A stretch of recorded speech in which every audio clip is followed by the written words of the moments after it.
Nossa.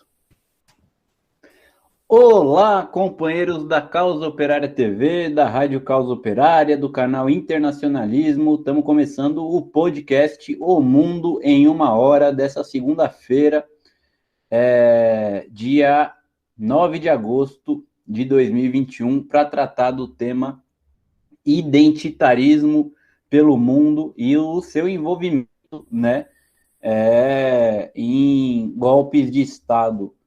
Bom, vamos primeiro convidar todo mundo aí para se juntar a nós.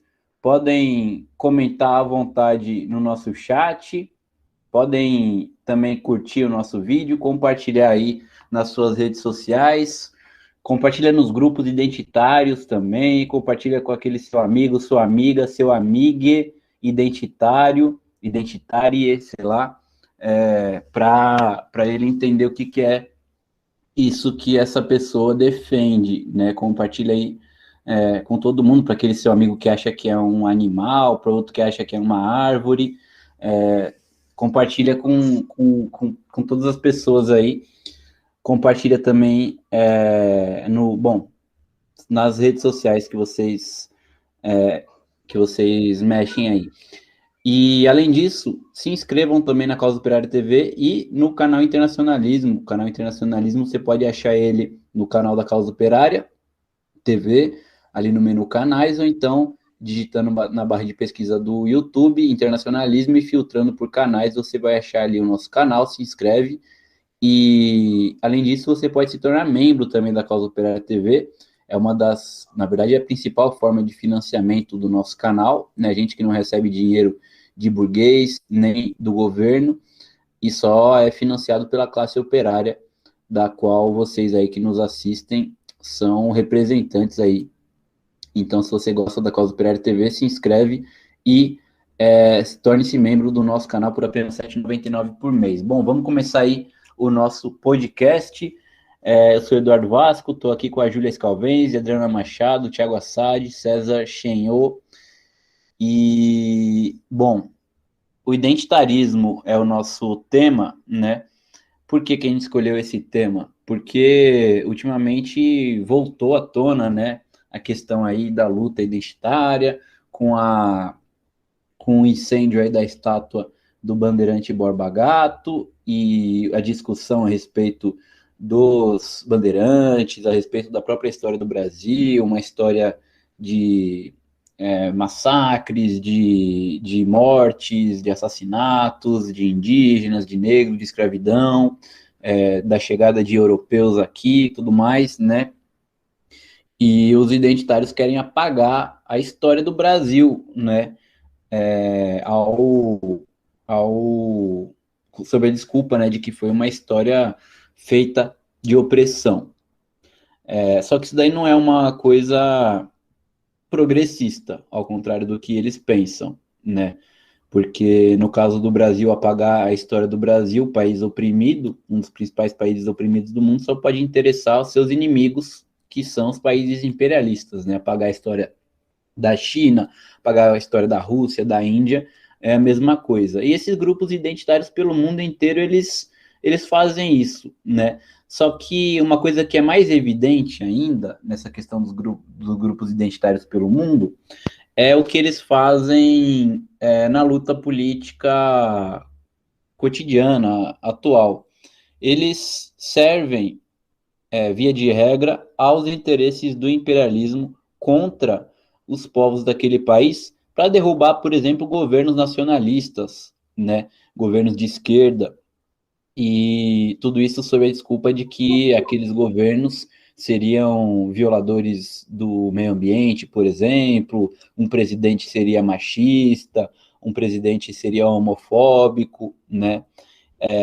E se a gente for ver, como é o caso dos grupos identitários no Brasil, por exemplo, a Coalizão Negra por Direitos, né, e muitos outros, a maior parte, quase todos ou todos, né, é financiada por empresas capitalistas, geralmente grandes empresas estrangeiras, dos Estados Unidos, da Europa, né, e o Jorge Soros, por exemplo, né, que todo mundo conhece, um famoso especulador financeiro, né, grande capitalista, ele é talvez o principal financiador do identitarismo no mundo todo.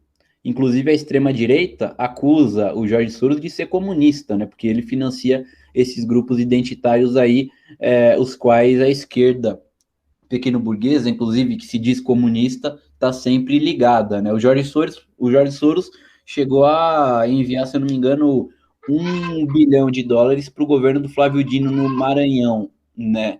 E aí, imagina, né? A extrema-direita bolsonarista teve ali comprovada a tese de que o Soros é comunista, né? Só que o Soros, ele financia grupos identitários na Venezuela, que são opositores ao chavismo, na Rússia, que são opositores ao Putin, e pelo mundo inteiro, né?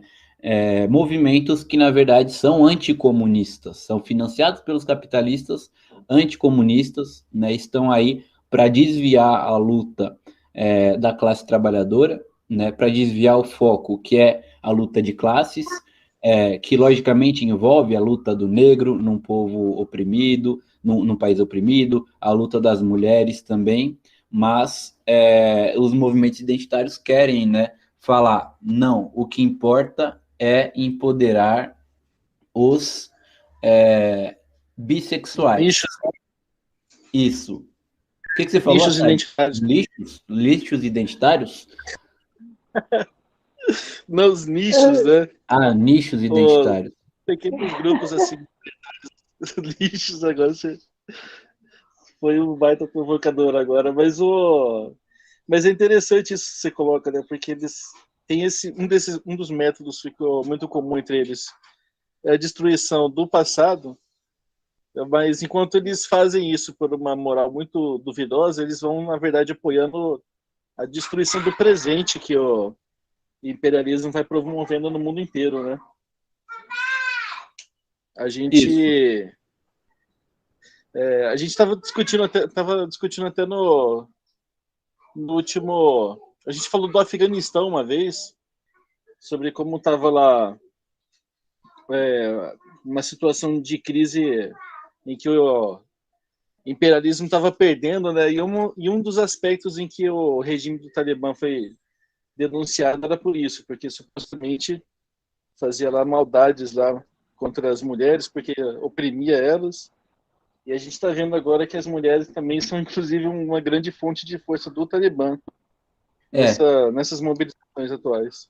essa questão do Talibã é muito interessante, Assad, porque no Oriente Médio, né, Na Arábia existe. Saudita? Então, o Talibã, por exemplo, ele é um grupo, né, formado ali por milicianos, tudo mais, muito confuso, mas cuja luta prática é uma luta nacionalista, uma luta anti-imperialista, né? Eles lutam contra a presença dos Estados Unidos naquele país. Só que como eles são todos barbudos, falam muito esquisito e se explodem outras pessoas, alguns ali cortam cabeças e tudo mais, né? A esquerda ela fica horrorizada com isso daí, né? Só que eles não tem como ser muito diferente em um país que é totalmente destruído, né? Que não existe uma civilização lá, porque o imperialismo não deixou nascer uma civilização lá, né? É, o, e aí, se a gente vê, né, um grupo, como é o caso do Talibã, a gente teria que apoiar um grupo desse porque está lutando contra o grande opressor da humanidade, que é o imperialismo. Mas aí a gente vê os identitários falando que você não pode apoiar o Talibã, justamente porque eles são machistas, né? Porque eles são homofóbicos, porque ali eles impõem uma lei que corta direitos das mulheres e tudo mais, né? Então A ele demagogia, a demagogia chega aos limites extremos, né? Que os Estados Unidos chegaram a falar que iam atrasar a retirada de tropas do Afeganistão porque se eles saíssem, as mulheres iam ficar em perigo, porque o Talibã ia tomar conta. A desculpa era a defesa das mulheres. E a gente vê que na Arábia Saudita o governo tem total apoio e financiamento do imperialismo e as mulheres não podem nem dirigir um carro. Pois é, e o... Fala aí, Assar. O tanto de casos de estupro que teve cometido pelas tropas imperialistas contra mulheres no Afeganistão, no Iraque, em todos os países que eles invadem, né? Eles fazem isso cotidianamente, né? Até como uma forma de demonstrar poder. Essas pessoas que falam sobre os horrores que eles fazem nas guerras estão presos nos Estados Unidos. Os que tentam falar contra o exército acabam presos. Pois é. Os crimes de guerra foram que motivaram, foi uma das coisas que motivaram o Edward Snowden também a falar assim, não, isso aqui é... tudo bem, eu entrei para o NSA aqui, mas isso aqui é monstruosidade demais para mim, né? Todas as pessoas que denunciam, né? Esse Daniel Hale, que é o último, que é também sobre os drones, ele fala que os drones matavam criança, matavam mulher, sem ter a menor preocupação, o cara está preso. Mas a demagogia do imperialismo é extrema. E eles usam qualquer coisa, né? E apelam para a moral, né? Não podemos sair porque senão as mulheres vão sofrer, mas na prática eles são os que destroem mais a possibilidade de qualquer grupo se sobreviver. São os maiores inimigos das mulheres, né? E ficam acusando o Talibã, por exemplo, de oprimir as mulheres, e por isso que os Estados Unidos vão manter as tropas ali, né, para proteger as mulheres, sendo que, como a Assad falou, seus soldados são peritos em estuprar as mulheres, e as bombas norte-americanas têm como alvo principal as próprias mulheres, né, em todos os países onde eles bombardeiam.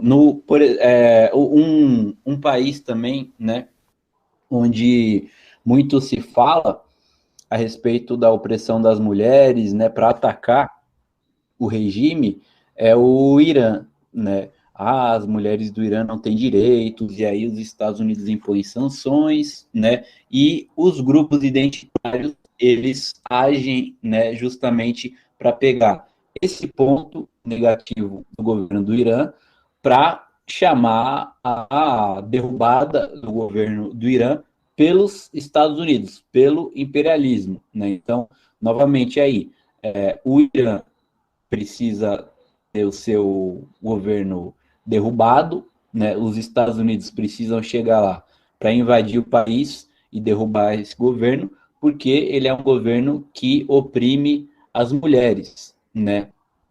Sendo que, como a Adriana falou aqui, a Arábia Saudita é o maior opressor, assim, dentro de um território das mulheres do que qualquer outro país, e é o pilar do imperialismo junto com Israel no Oriente Médio, e ninguém fala absolutamente nada. A gente vê como é uma preocupação bem seletiva, né? Porque a gente já comentou várias vezes aqui no podcast sobre a situação da Líbia, que antes do golpe de Estado no Gaddafi, era um dos países com melhor me fugiu a palavra agora. IDH, exatamente. Da África inteira, né? E inclusive as mulheres, elas tinham muitos direitos que em vários países árabes eram negados a elas, né? Mas depois da invasão imperialista, a situação das mulheres teve um retrocesso inimaginável, né? E César, não sei se você ninguém fala lembra, nada sobre isso.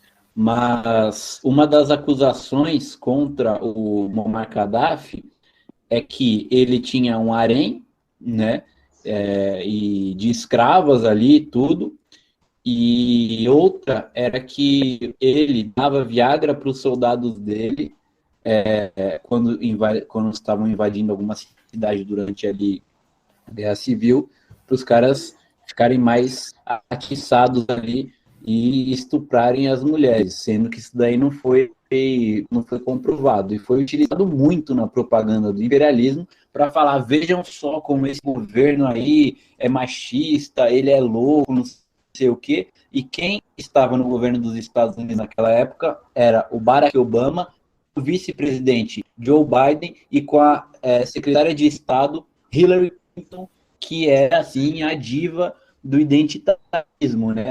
A Hillary Clinton, vocês se lembram, em 2016 foi apoiada nas eleições contra o Trump pela... gente, acabei de esquecer, a cantora negra Beyoncé, isso. Foi apoiada assim, e porque a Hillary Clinton era mulher, ia ser um empoderamento feminino no máximo ali e tudo mais, né? A vitória das mulheres. Sendo que a Hillary Clinton, quando iniciou-se os bombardeios da OTAN contra a Líbia, ela estava numa festa, e quando ela ouviu a notícia, o professor foi falar com ela, ela começou a rir, a dar gargalhadas assim, alucinadas, né, quando falaram para ela que os Estados Unidos estavam bombardeando a Líbia, né, ou foi quando falaram para ela que o Gaddafi tinha sido assassinado. Isso, foi exatamente isso. Isso, e ela totalmente sádica, e a Hillary Clinton é um símbolo, assim, do identitarismo, né, ela e o Bill Clinton, porque eles, na sua juventude, né, eles inclusive participaram, assim, desde a juventude, do nascimento, né, do movimento identitário moderno, né, que a gente pode, assim, meio que considerar que foi junto com o nascimento da New Left, né, da nova esquerda nos Estados Unidos, lá nos anos 60, 1968, tudo mais, Guerra do Vietnã, né, que naquele momento, né, era uma coisa muito progressista, porque era manifestações de massa dos jovens, né, contra o imperialismo, porque era contra a Guerra do Vietnã, né, contra a intervenção dos Estados Unidos no Vietnã, pelo direito das mulheres ao aborto, pelos direitos, né, de uso de anticoncepcionais e tudo mais, pelo direito dos negros, né, foi quando os Panteras Negras ali também atingiram o seu ápice, e um momento muito progressista. Só que com o refluxo desse movimento, né, os Estados Unidos não saíram do Vietnã, a Guerra do Vietnã só terminou em 75, houve muita repressão, né, tudo mais, o imperialismo tomou conta disso daí, né? A burguesia tomou conta, até porque muitos desse pessoal aí vinha, né, de um ambiente pequeno burguês, acadêmico, universitário, né? Então foi muito passível de cooptação ali pela burguesia norte-americana e europeia. E desde então foi quando nasceu, por exemplo, o Greenpeace, né? Foi quando nasceu a política ambiental, né? Foi quando nasceram, nos anos 70, os partidos verdes, na Europa, principalmente, né? E o ambientalismo, ele foi, assim, um dos primeiros, né? Uma das primeiras lutas identitárias, né? Contra, ao mesmo tempo, né? Nos anos 70 e 80, estava indo para falência o stalinismo, né? Que era como o stalinismo, na época, né? Monopolizava toda a esquerda dita socialista, tudo mais, o pessoal via, os jovens principalmente, viam aquilo lá, falavam, isso daí é socialismo, né? Estados operários totalmente degenerados, né? A invasão da União Soviética, a União Soviética invadindo a Tchecoslováquia, depois uma repressão intensa contra o movimento grevista na Polônia, e aí, sem ajuda nenhuma aos povos que estavam lutando pela libertação nacional, tudo mais, o pessoal via isso daí, é socialismo, né? Então, o stalinismo, inclusive, ajudou, né, no nascimento desses movimentos identitários, que eles foram contra a questão do socialismo, da luta de classes, tudo mais, buscar outros meios, né, outros meios de luta, meio ambiente, mulheres, negros, homossexuais, né? E ao mesmo tempo, isso daí, né, acompanhando a estagnação e depois o desmoronamento do stalinismo, veio o neoliberalismo, né, que utilizou muito essa questão do identitarismo contra os próprios estados operários, e aí a dominação deles nos países oprimidos de modo geral e também nos seus próprios países, para impedir que uma luta de classes, uma luta radical, socialista, tudo, tomasse conta ali, né? Foi um momento assim... Isso daí eu acho interessante mesmo, essa contextualização, porque assim, os germes desse movimento identitário eles já começam a aparecer principalmente ali no seio do movimento negro, que era muito radicalizado. Você colocou até os Panteras Negras, mas os Panteras Negras eles tinham a antítese deles, né? Que era o movimento liderado lá pelo Muhammad Ali, aquele outro... Martin Luther King. Martin Luther King, isso. Que eram a concepção mais pacifista, assim, voltada para os direitos humanos, que começa a ganhar força essa expressão, enquanto os Panteras Negras eram a ala mais radicalizada do movimento negro, que tinha uma concepção um pouco doida, mas que era muito próxima do marxismo, eles cultuavam assim, o Mao Tse Tung, né? Tinha as coisas meio estranhas, mas eles eram mais determinados nesse ponto. Eles tinham uma veia mais socialista. E com a crise desse movimento, com a ala direita tomando conta, nos anos 80 que vai surgir a teoria mesmo acabada, já profundamente direitista, dessa tal da teoria queer, que vai nascer justamente nas universidades, na Universidade de Yale, que é a mais direitista de todas das universidades de ponta dos Estados Unidos, e vai trazer essa coisa mais segmentada mesmo. Você não tem mais os trabalhadores, você tem lá a identidade sexual, o gênero, eles pegam aquela coisa aquele conceito confuso da vontade de potência do Nietzsche e fazem uma maçaroca daquilo e surge uma coisa muito doida e acaba virando esse fenômeno que a gente conhece hoje, que acaba descambando para isso. É um discurso que, a princípio, assim, se você não tem a cabeça no lugar, ele parece um pouco esquerdista, porque naturalmente você pega na sociedade toda de conjunto, assim, você sempre vai ter as mulheres numa situação muito ruim. No caso dos Estados Unidos e do Brasil também, os negros numa posição muito ruim também, no que diz respeito à exploração econômica que o capitalismo promove. Mas em torno disso é feita uma ampla demagogia que, no final, só interessa realmente ao imperialismo, ao desenvolvimento à expropriação que a burguesia promove. A gente estava discutindo aqui os casos da história recente, por exemplo. Esses grupos identitários, geralmente, eles têm uma posição meio PSTU, né? Fora todos. Se você fez uma barbaridade com a mulher lá na Líbia, obrigou ela a usar uma burca lá no Afeganistão, então nem o capitalismo e nem o regime do Talibã nacionalista lá presta. Só que quando eles fazem isso, eles apoiam, eles deixam assim que o regime nacionalista se exploda junto com se enfrente sozinho ali com o imperialismo, né? De um lado você tem uma máquina de opressão que atua globalmente, da outra você tem um regime tentando sobreviver ali, né? No caso da Líbia foi muito claro isso, né? Um governo de orientação mais nacionalista, mais radical, mas que acabou sendo esmagado aqui pelo imperialismo sobre a base desse argumento, né? Então eles fizeram alguma coisa brutal ali contra as mulheres, então eles não devem ser apoiados. E não. A luta de classes, ela continua sendo o motor fundamental da história, e isso é amplamente negado por esse setor, né? Que substitui a luta de classes pelo conceito difuso aqui de identidades, para justificar as loucuras deles, que no final não são uma coisa tão doida assim, né? O Vasco falou da fundação do Do Jorge Soros, né? financiamento, né? Isso. Mas tem também a Fundação Rockefeller, Fundação Ford,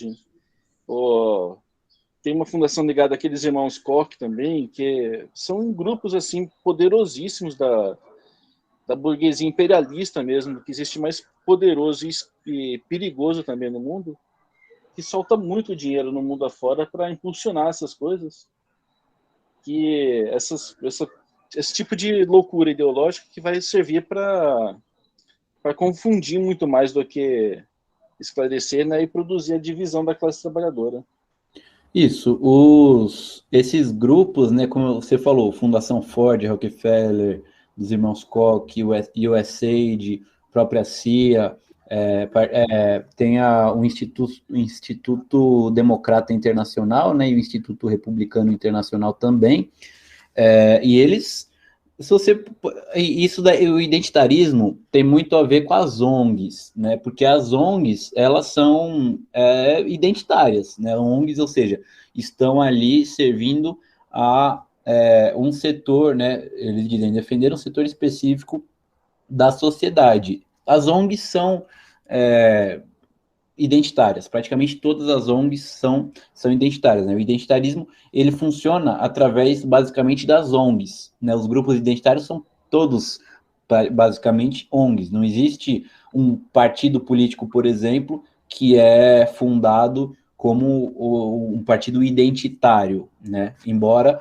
os identitários tenham, né, entrado aí nos partidos políticos de esquerda e de direita também, né, e A gente tem vários dominados. partidos indígenas, né? Hoje em dia, por exemplo, na Nicarágua. A Nicarágua tem o governo sandinista, que é o governo de esquerda, os Estados Unidos entram com essa ideia de que estão querendo promover a democracia, né? Fala que qualquer movimento socialista não é democrático, é autoritário, tenta colocar essa imagem e, através das ONGs, coloca dinheiro nos países para mudança de regime. A gente vê isso em praticamente todos os países. Na Nicarágua, são vários grupos indígenas. Teve recentemente uma campanha da mídia, da imprensa capitalista,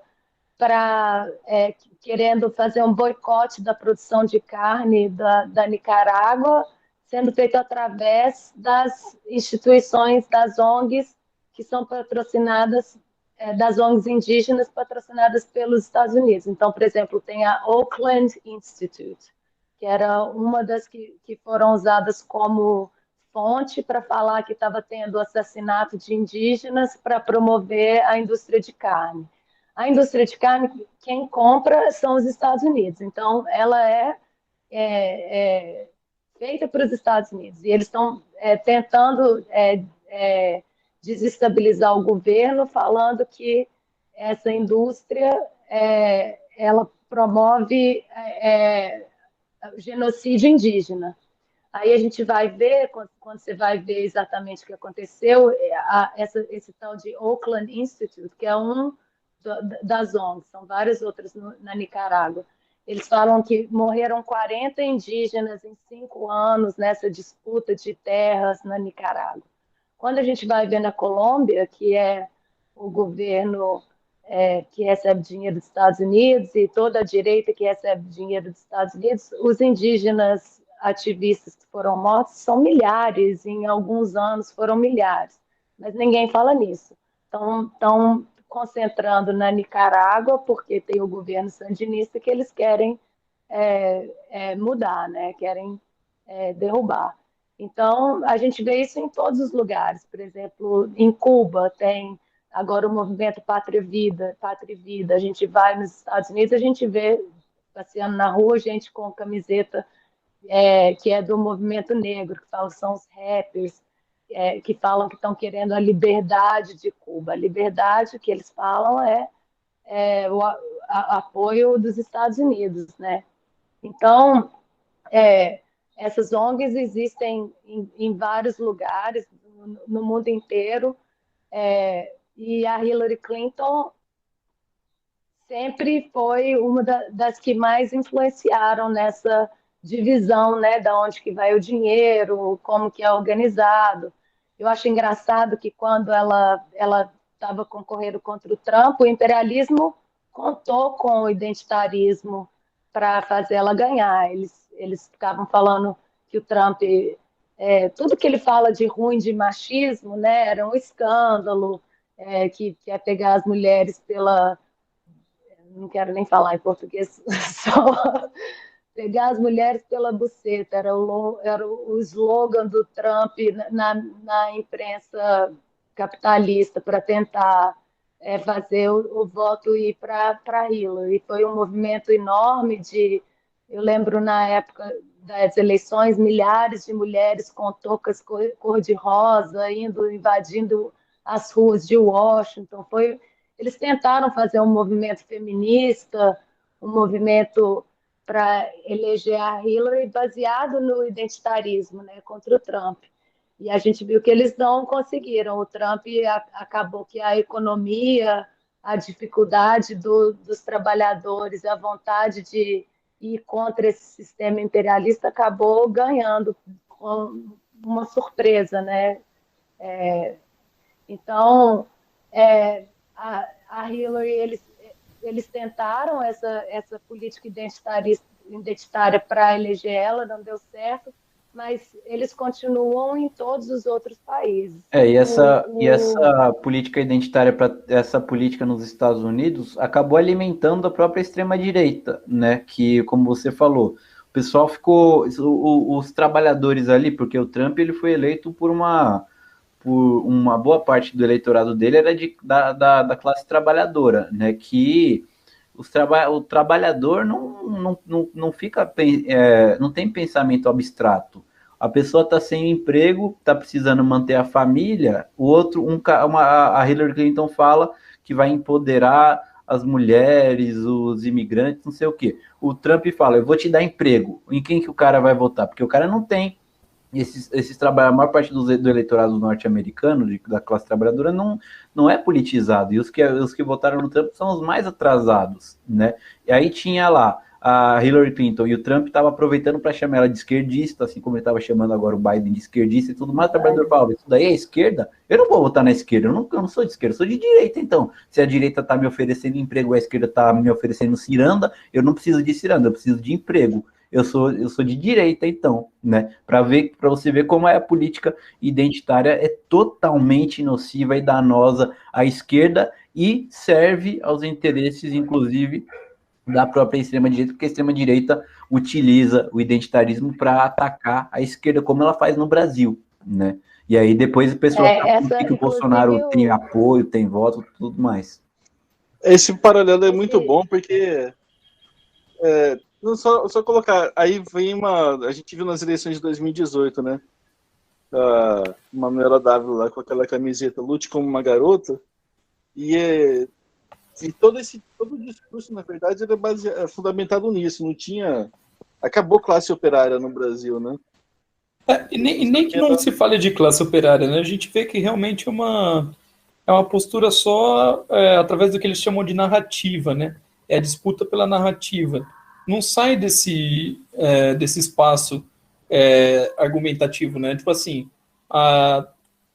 no caso do que a Adriana disse aí sobre o Trump, o problema do Trump não seria os ataques que ele ia fazer contra as mulheres, é aquilo que ele falou. Então ele não poderia ter falado determinada questão. E ao contrário, a Hillary, por não falar isso, ela seria a melhor gestora, vamos dizer assim, do Estado, né? Porque é disso que se trata, na verdade. Você ter ali alguém bonitinho, cheirosinho, que vai fazer o serviço do Estado capitalista contra a população e que não vai ofender ninguém, mas que na prática vai continuar atacando as mulheres, vai continuar atacando a população negra, né? Você pode reparar bem que não, esse movimento ele não é um movimento que tem um programa de luta, que não tem um objetivo final a ser alcançado. Por exemplo, Não é um movimento que luta pelo direito do aborto das mulheres, por exemplo. Não, isso é relegado ao segundo plano. O que é mais importante é a narrativa, a maneira como vai se falar, como vai ser produzido, as cores com que vai ser feito, se a pessoa pode falar de determinada maneira ou não, aí exclui 50 palavras do vocabulário de todo mundo, e tá tudo certo, para pintar um mundo como se ele fosse um mundo mais bonito do que ele é na realidade, para esconder as falcatruas que o Estado acaba fazendo contra a própria população, né? É que o identitarismo ele acaba sendo uma ferramenta, né, do imperialismo, porque não só para desestabilizar os governos de esquerda, como os companheiros falaram aqui, ou os governos anti-imperialistas, né, como os companheiros chegaram a falar durante o podcast, mas também para manter os governos de direita. Porque, por exemplo, vamos supor que está o governo Lula aqui e que nem aquela vez que aconteceu que ele chamou a Manuela Dávila de bonita e deu todo aquele escarcéu e não sei o que lá. Enquanto isso, está o Biden aí prendendo criança em gaiola e durante as manifestações antirracistas nos Estados Unidos, o pessoal começa a voltar toda a atenção deles para uma estátua de alguém que morreu há 500 anos atrás, né? Você vê que o negócio é bem seletivo e é bem utilizado para os interesses do imperialismo, de uma certa forma, para desestabilizar o movimento operário por completo. Porque esse pessoal, no geral, eles são contrapartidos, por mais que tenha um ou outro que entra num partido, esses partidos geralmente são completamente confusos e nem parecem partidos de tantas correntes, parecem só tipo uma organização que reúne um monte de gente. Eles são contra uma política real, né? Não tem um programa, como o César disse, e fica aquela coisa, né? Não, tem que ser o negro para falar sobre a luta do negro, a mulher para falar sobre a luta da mulher. Aí você vê quem que é o negro que eles estão falando, é o Barack Obama, que foi o cara que mais deportou imigrante na história dos Estados Unidos. Ou a mulher é a Hillary Clinton, que o Bergoglio já falou o que ela fez aqui, nem precisa mais citar, né? E você vê como eles se aproximam sempre da direita, né? Por exemplo, na Constituinte chilena, recentemente, eu vi o caso de uma das constituintes que ela simplesmente abandonou aí aquela lista del pueblo. O nome dela é Rosana Loreto Vidal.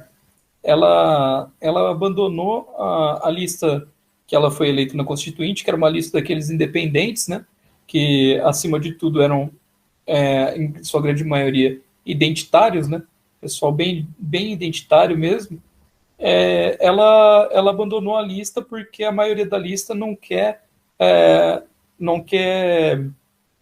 conversar com a direita.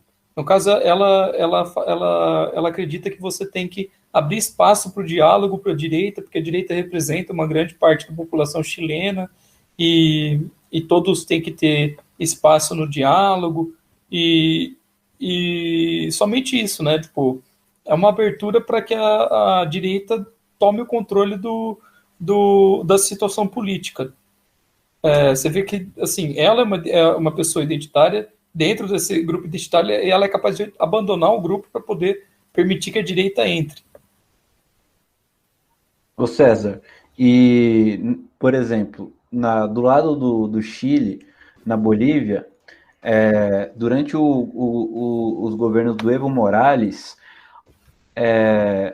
a política, né, do Evo Morales, uma política nacionalista, assim como era a política do chavismo na Venezuela, a política do Lula aqui no Brasil, né, era uma política, ou seja, para favorecer um setor da burguesia nacional e também dos trabalhadores, um governo de conciliação de classes. Isso daí levava a que o país, né, o governo, adotasse uma política mais industrializadora, né, uma vez que o país era totalmente atrasado para atender aos interesses da classe operária e também da burguesia nacional.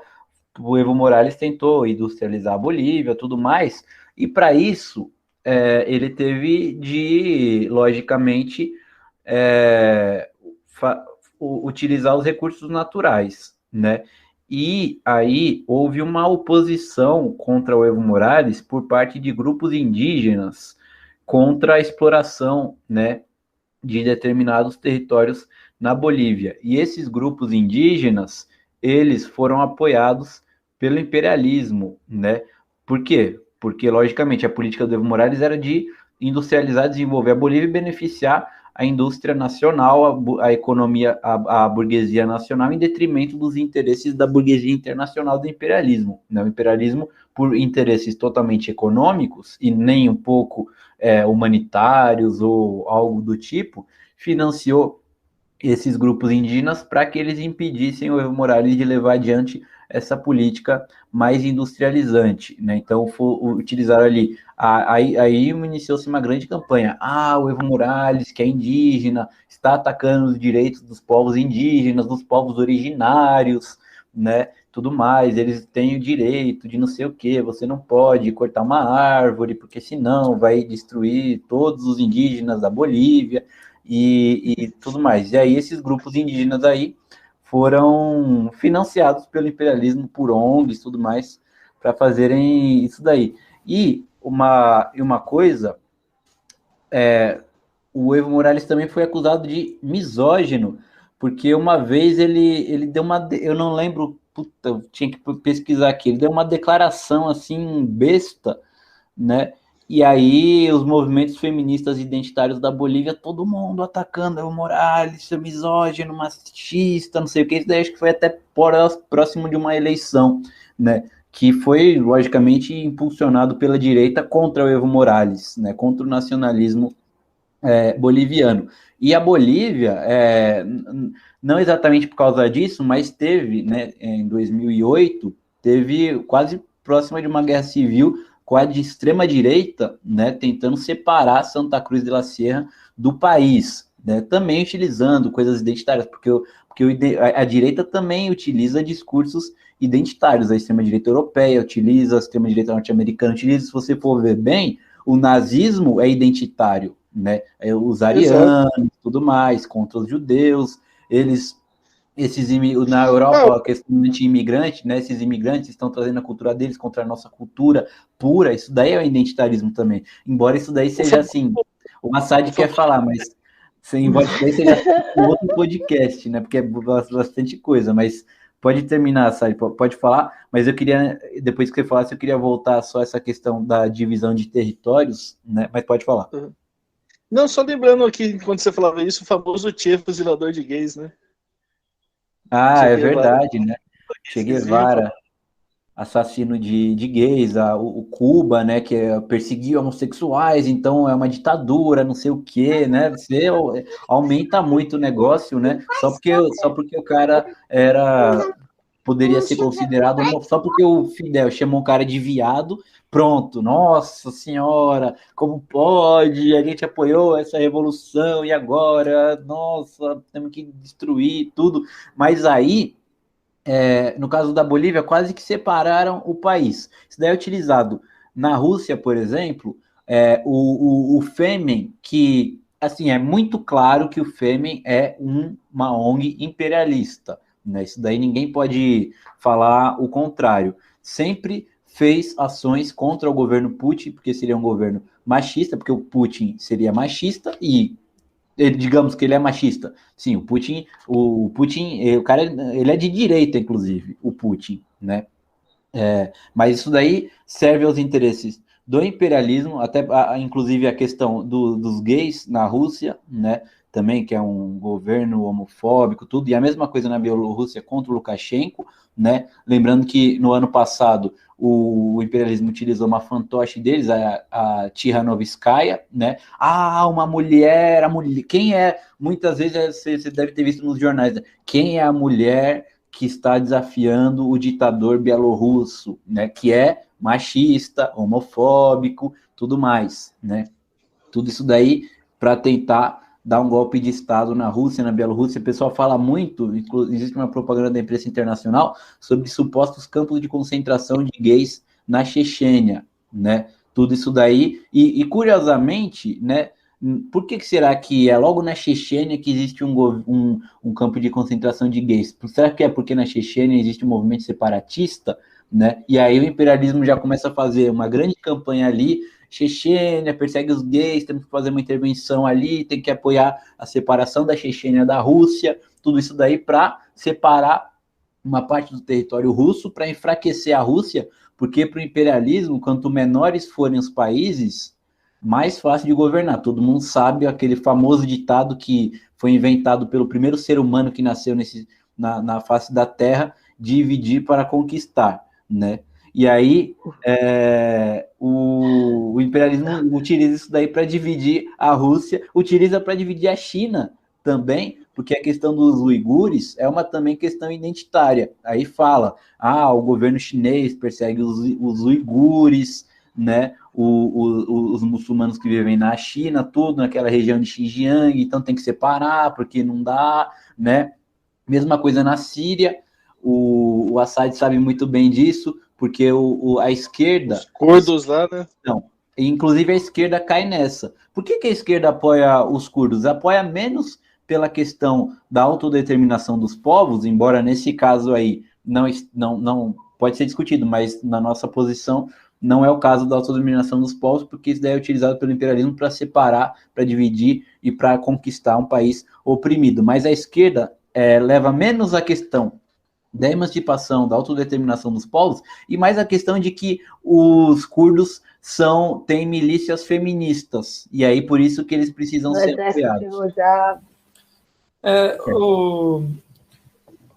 Isso daí que você falou da Bolívia, o Vasco, é interessante porque uma das pessoas que mais apoiou esse ecossocialismo, né, esse negócio de não poder destruir o meio ambiente na Bolívia e tudo mais, foi justamente o Yaco Pérez e a mulher dele, a Manuela Pique, que é brasileira e inclusive apoiou o golpe de Estado aqui no Brasil, né? Que é engraçado, porque o movimento identitário ele se esquece de defender as mulheres, os indígenas, quando é o imperialismo que está atacando, né? Então, no caso, deram um golpe na Dilma aqui, deram um golpe no Evo Morales, na Bolívia, né? E essa Manuela Pique, que é a mulher do Yaco Pérez, existem várias denúncias de que ela é Pique o sobrenome dela, P-I-Q-C, algo assim, não sei se Pensei que fosse Manuela Pique, do nosso Fábio Pique da Finlândia, mas não. Só se escreve diferente, né? Mas enfim, ela tem denúncias aí de que ela já trabalhou para o Partido Democrata dos Estados Unidos, né? Tem várias denúncias contra o Yaco Pérez também, de que ele recebia formação, de que o partido dele recebe dinheiro do imperialismo para agir no Equador e também para colocar aí sua opinião contrária aos governos nacionalistas na Bolívia, né? Isso daí, uma coisa só que é... Bom, termina, César, depois eu queria trazer o caso brasileiro, que eu acho interessante. Falar. É que a gente vamos terminar de falar do Yaco Pérez, só para lembrar que o Yaco Pérez ele foi candidato a presidente do Equador nas eleições desse ano aqui, e ele era o candidato da terceira via, né? Sendo que o Yaco Pérez, ele foi o cara que durante as eleições ele ficou atacando o Andrés Arauz, que era o candidato do Rafael Correa, o candidato da esquerda nacionalista, e não falou nada do Guilherme Lasso, sendo que nas eleições passadas, o Yaco Pérez, ele deu declaração falando, tem vídeo aí fácil, no próprio Diário Causa Operária, ele falou o seguinte, no segundo turno das eleições passadas, em que o Lenin Moreno, ele era o candidato do nacionalismo, antes dele trair, né, contra o Guilherme Lasso. Ele falou que preferia um governo dos banqueiros, ou seja, do Lasso, do que uma ditadura, né, que seria o governo da esquerda, que todo mundo achava que seria um governo da esquerda do Moreno, né. E aí, o Yaco Pérez é um cara identitário, né, Yaco Pérez, inclusive, ele é assim, o cara identitário, porque o Yaco Pérez, os identitários indígenas que nos perdoem. Mas o cara nem índio e veio pagar de índio, né? Começou a andar de bicicleta, né? Não, só faltava colocar uma tanguinha e ficar andando por aí, balançando os instrumentos dele, né? E aí ele se passou por indígena, meu. Ele recebeu dinheiro ali do imperialismo, o imperialismo falou, agora Meu amigo, Esse você é o deixa o seu cargo na identitário. universidade, deixa o seu cargo na universidade e coloca uma tanga e vai falar que você é índio. Deixou o cabelo Inclusive, crescer, sei, não, inclusive cortou o cabelo, né? tem foto, se você quiser, o ouvinte aí quiser pesquisar, procura pelo nome dele, Iaco Pérez, no Google Imagens, que você vai encontrar, tem foto dele antes de se transformar no herói identitário Iaco Pérez, né? Assumir identidade indígena. Ele andando de terno, óculos, né? Aí, na hora de se candidatar como identitário, né? Porque ele já tinha sido candidato sem ser identitário. Aí ele mudou o nome, deixou o cabelo crescer, tirou o óculos, né? Deu uma de Superman, assim, só tirou o óculos e fingiu que era outra pessoa, né? O Eu Eduardo queria Leite trazer tá aqui, seguindo o exemplo dele, né? Só para poder se eu ia eleger, o cara trazer fala que é gay, que nem outro falou que é índio. Eu ia falar Exatamente. isso, que a gente, essa semana teve a visita do Jake Sullivan, que é o americano, que é homem direto do Biden, da Hillary Clinton. Ele é um desses da segurança que foi para o Brasil para conversar sobre indígenas e ecologia e clima. Todo o papo identitário de mudança climática e terras indígenas e ecologia foi para conversar com Eduardo Leite, João Dória, Flávio Dino, ou seja, é uma clara movimentação do imperialismo para conversar com a terceira via no Brasil, usando essa desculpa de clima e identitarismo. A gente já Isso é uma está coisa. vendo o avanço no Brasil. E pegando assim o gancho disso que você está falando, Adri, com o que o Vasco estava lembrando de territórios separatistas, a gente sempre lembra do interesse que o imperialismo fica babando aqui na Amazônia Na e na região. Amazônia, Lá eles acharam que não é índio de identidade assim difusa, mas ele é nascido mesmo, que é o Raoni, né? Nosso famoso inimigo do Bolsonaro e da Dilma aqui. Ele falando que ele se destacou Raoni. recentemente. Raoni. Ele que no ano passado teve aquela famosa frase que ia lutar contra o Bolsonaro da mesma forma que lutou contra a Dilma, né? Uma postura aqui meio PSTU, né, dele. E ele que é um grande amigo aqui também dos movimentos indígenas, aliás, dos movimentos imperialistas que atuam na Amazônia. Ele ganhou muito destaque na última década. Em função da luta contra a usina de Belo Monte, lá no Pará, onde ele foi agraciado aqui por todo lado aqui do imperialismo.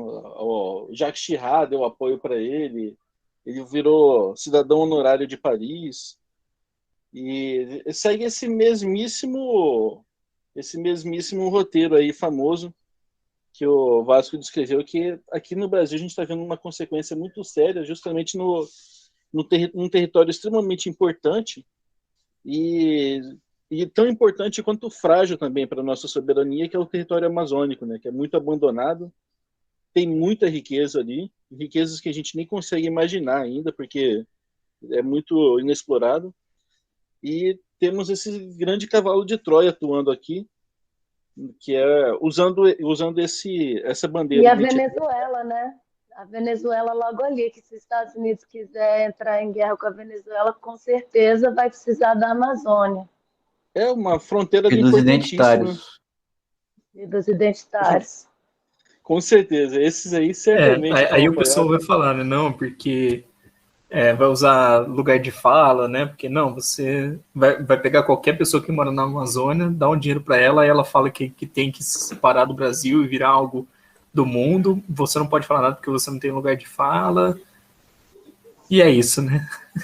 Eu acho uma pesquisa boa para fazer para quem está escutando é ver os revolucionários mais inteligentes, que tinham maior possibilidade de prosperar, foram todos assassinados pelo imperialismo. Aqueles que se venderam, a gente tem aí que eram radicais negros, tipo a Angela Davis, virou uma pessoa que dá entrevista para o New York Times e não causa nenhuma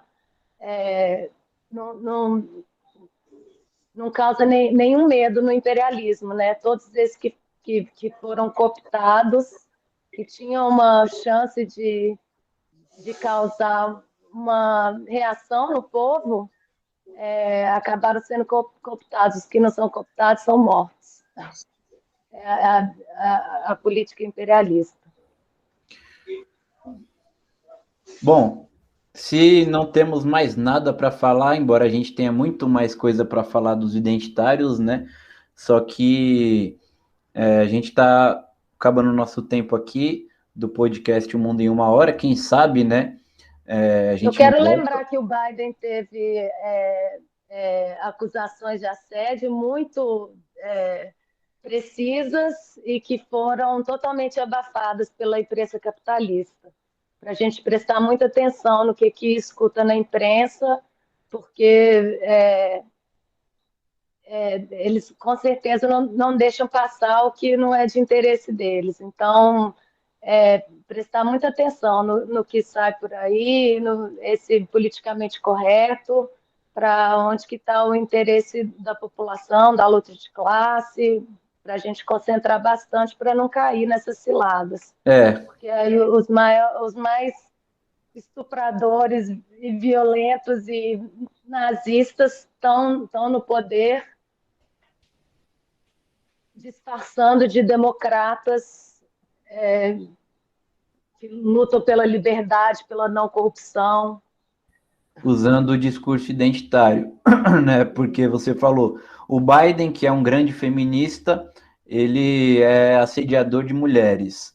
A Kamala Harris, que é uma grande antirracista, é responsável pela prisão de dezenas, centenas de milhares de negros. O Obama também, que foi eleito com apoio dos imigrantes, foi o presidente, como a Júlia falou aqui, que mais deportou imigrantes na história dos Estados Unidos. O imperialismo, principalmente o norte-americano, o alemão, o britânico, que fala tanto de defesa das mulheres, dos indígenas, dos negros e tudo mais, bombardeia aí incessantemente diversos países, né, ao longo de décadas, inclusive, se bobear, estão bombardeando nesse exato momento algum país do Oriente Médio ou da África, e falam tanto, né, da questão das mulheres, dos negros e tudo mais, e esse discurso de liberdade, democracia e direitos humanos. Bom, então vamos encerrando aqui o Mundo em Uma Hora. Valeu aí, pessoal, valeu aí todo mundo que escutou a gente. Não deixa de se inscrever no canal do Internacionalismo, e se você gostou desse vídeo, curte, compartilha aí nas suas redes sociais. A gente volta na próxima segunda-feira aqui na Causa Operária TV, no canal Internacionalismo, com mais um Mundo em Uma Hora. Valeu, tchau, pessoal.